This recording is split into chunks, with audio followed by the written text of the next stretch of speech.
Disney is like a machine, constantly churning out new movies and animated adventures for the whole family to enjoy, but for every finished production, it feels like a handful were scrapped along the way. Oh dear.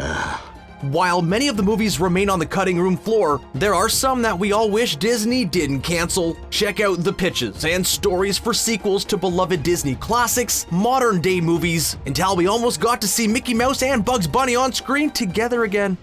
I have every confidence in you.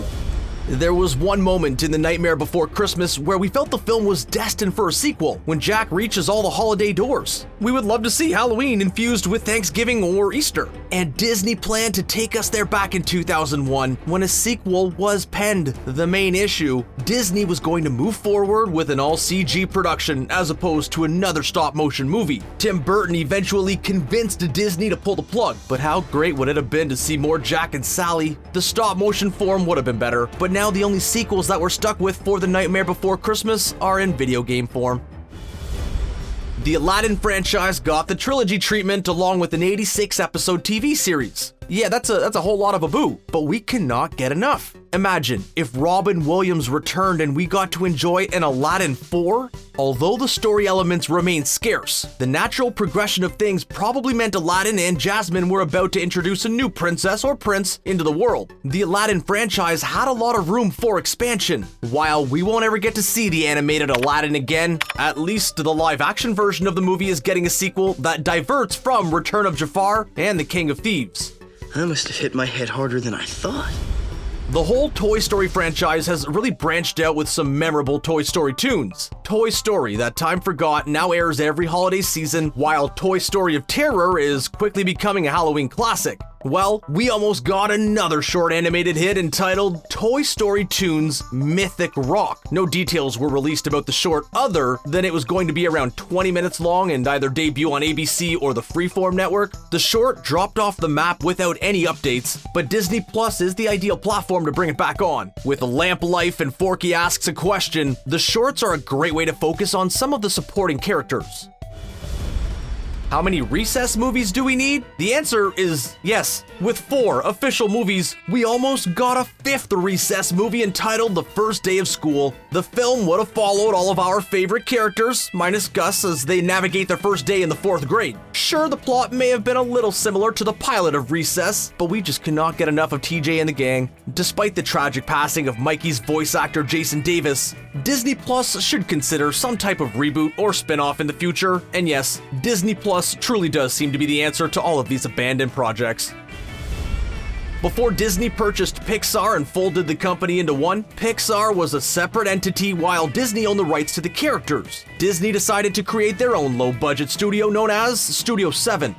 You're an inspiration to all of us. I mean. Along with an alternate Toy Story 3, the studio developed Monsters, Inc. 2 Lost in Scaradise. In what actually sounds like a pretty decent idea, Mike and Sully go to visit Boo on her birthday, only to find her gone and missing. The duo then get stuck in the real world, split up, and must find a way to make up and get back to Montropolis. Once Disney purchased Pixar, the movie was scrapped and we got Monsters University instead. If Monsters, Inc. 2 did get released, it probably would have thrown the old Pixar theory out of whack.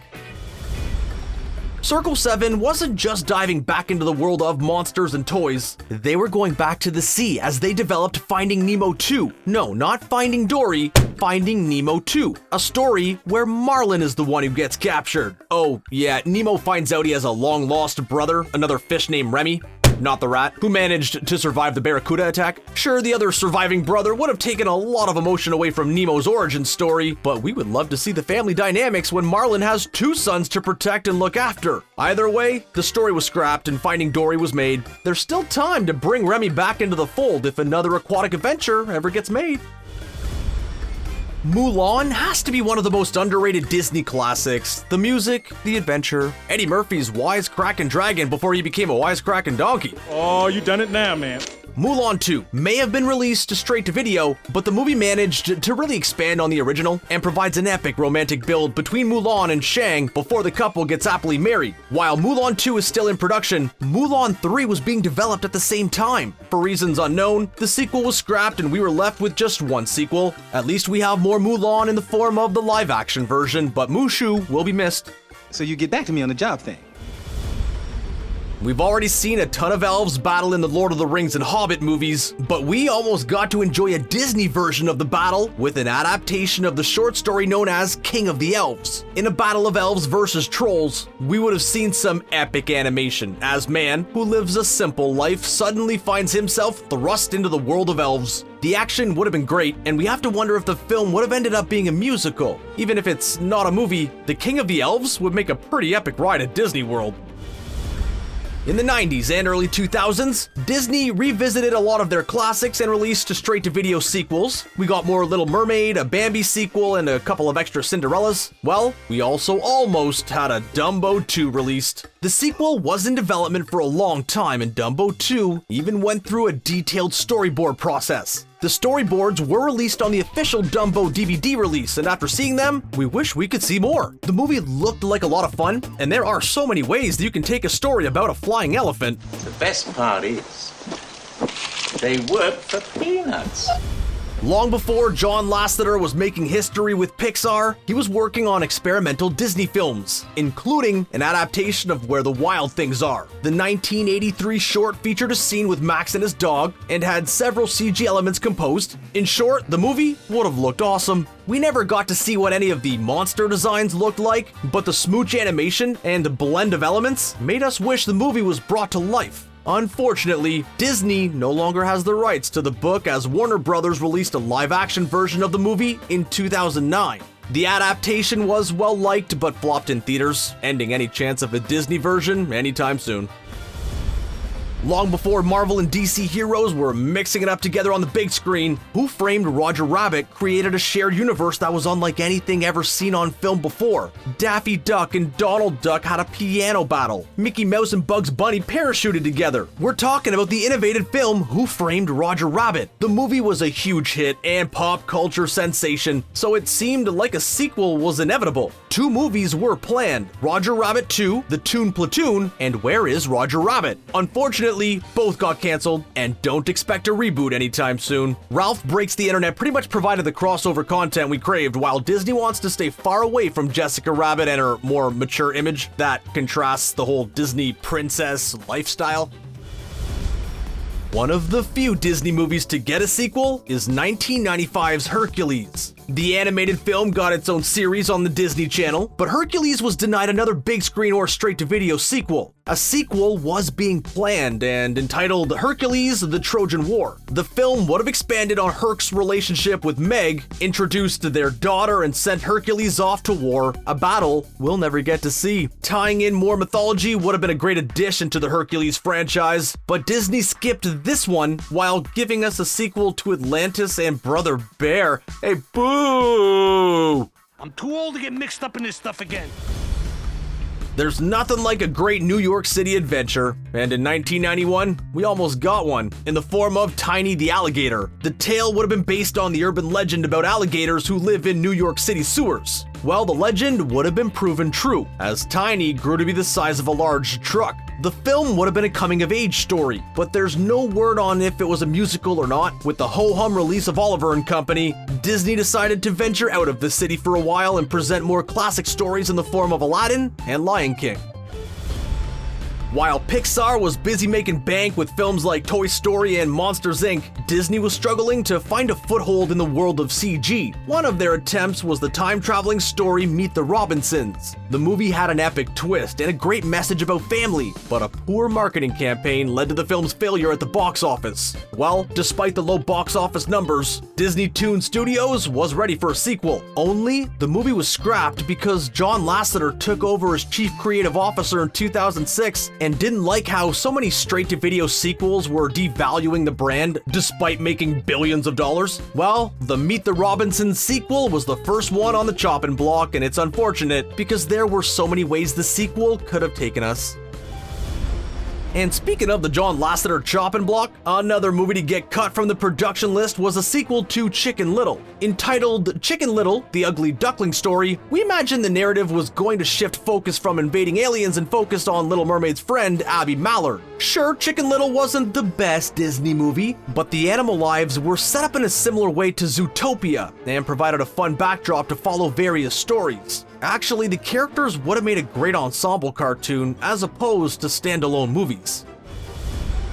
While Tim Burton's name is slapped all over The Nightmare Before Christmas, a lot of credit is owed to Henry Selick, the visionary director behind the movie, and Disney wanted to bring Selick back to direct another stop-motion adventure after the company purchased the rights to The Graveyard Book. The film would have been Pixar's first venture into stop motion and featured a lot of dark and haunting elements the older kids would eat up. Unfortunately, the film fell into a developmental spiral, Selick dropped out of the production, and we haven't heard any updates in years. After playing a supporting role in Peter Pan and Return to Neverland, Tinkerbell finally got her shining moment with the solo film simply titled Tinkerbell. The movie was a straight-to-video success that helped launch the whole fairies franchise for the company. 6 movies later and we've expanded on Tinkerbell's tale like we never thought we could imagine. Only one problem. Disney pulled the plug on Tinkerbell 7 and locked the fairy dust away in the Disney vault. Story issues were blamed for the cancellation, but there were so many ways the movies could have gone, including the first introduction to Peter Pan at some point.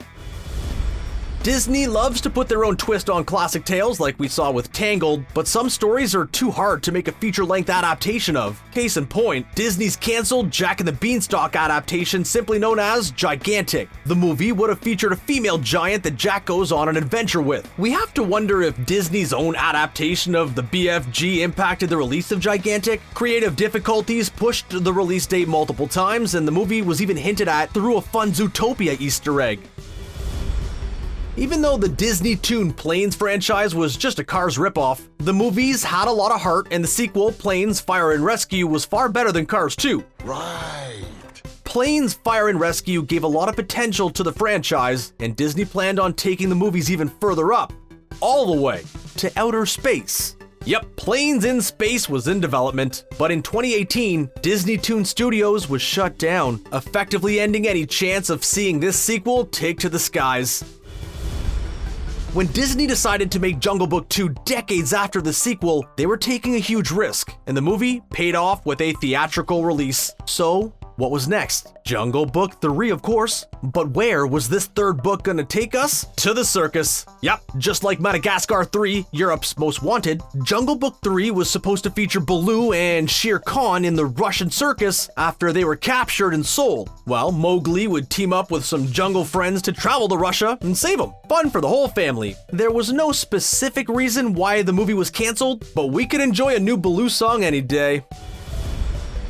Way back in Disney's heyday, the company had a lot to experiment with as they expanded the world of animation and thrilled crowds all over the world. In 1946, development began on The Little People, an animated live-action hybrid that would feature real-life people acting through a variety of animated scenes. The project proved to be way too ambitious for Disney at the time. It was rumored to follow the lives of leprechauns in Ireland, but never went past the early production stage. Eventually, Darby O'Gill and the Little People was released in 1959, but it was a live-action film with no animation. Well, so it is.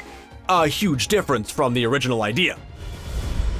Both Fantasia movies have become classics for the way that they interweave animation and music so beautifully together. At some point, we will probably get a Fantasia 3, but in 2006, we were very close until the production got canceled. Eventually, all the planned shorts were released on their own, but there's something special about watching them all together, like attending a special concert experience. With 4K televisions and advanced soundbars, a new Fantasia would be perfect for home release. For 3 years, Disney and ABC provided us with a holiday film in the form of the Prep and Landing franchise, which followed high-tech elves around the Christmas season. The journey of these elves was set to continue with the release of Prep and Landing 4 in 2013, but the elves just quietly disappeared. The production team was then put to work on Olaf's Frozen Adventure, and we haven't heard from them since. Thankfully, the Prep and Landing series could return at any point, and our holiday spirits would instantly be up. Pixar loves to explore all kinds of worlds, and we get rewarded with some beautiful animation in the process. While we should have gotten a beautiful look at nature with the production of Newt. The story followed 2 rare newts who needed to meet and mate to keep their species alive. The production was supposedly canceled due to too many similarities to Rio, but that never stopped them before. With production troubles on The Good Dinosaur at the same time, we imagine Newt's creative problems were just a bit too much, although we would love to see at least a little test animation. 36 years after the original Aristocats, we were supposed to get a sequel released in 2006. Well, the movie was scrapped as part of the big Disney Toon Studios overhaul, and Aristocats II is now history. At least we have some story details for you. The cats would have boarded a cruise ship where little Marie would have bonded with a male cat, and love would have been in the air. Yeah, so basically it's Love Boat, but with cats. Who doesn't want to see that? The film would have likely featured a ton of music and memorable songs, just like the first movie. At least give us a soundtrack to some of these unreleased movie songs. Your stunned silence is very reassuring. Okay, let's hear from you guys now. Which one did you want to see the most? Personally, expanding the time-traveling antics in Meet the Robinsons would have been fun. Which ones are you happy they canceled? Any others that we missed? Let us know in the comments below. Thanks for watching, and don't forget to subscribe to ScreenRant for more great content.